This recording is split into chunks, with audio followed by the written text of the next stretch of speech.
आज हम सुनेंगे ऋषि पंचमी की कहानी। एक बार की बात है, विदर्भ देश में एक ब्राह्मण अपनी समर्पित पत्नी के साथ रहता था।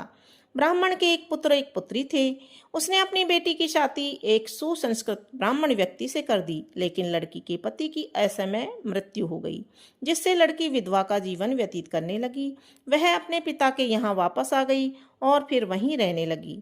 कुछ दिनों बाद लड़की के पूरे शरीर में कीड़े हो गए, जिससे जिसने उसके लिए मुश्किलें खड़ी कर दी। उसके माता पिता भी चिंतित हो गए। वे इस समस्या के समाधान के लिए ऋषि के पास गए। प्रबुद्ध ऋषि ने ब्राह्मण की बेटी के पिछले जन्मों में झांका। ऋषि ने ब्राह्मण और उसकी पत्नी से कहा कि उनकी बेटी ने पिछले जन्म में एक धार्मिक नियम का उल्लंघन किया था। मासिक धर्म के दौरान उसने रसोई के कुछ बर्तनों को छुआ था। ऐसा करके उसने पाप को आमंत्रित किया था, जो उसके वर्तमान जन्म में परिलक्षित हो रहा था।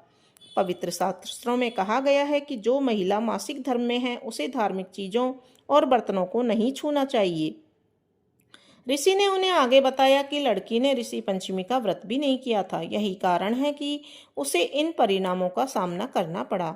ऋषि ने ब्राह्मण से यह भी कहा, अगर लड़की पूरी श्रद्धा और भक्ति के साथ ऋषि पंचमी का व्रत रखती है, तो उसे अपने पापों के लिए क्षमा मांगती है, तो उसे अपने पिछले कर्मों से छुटकारा मिल जाएगा और उसका शरीर कीड़ों से मुक्त हो जाएगा।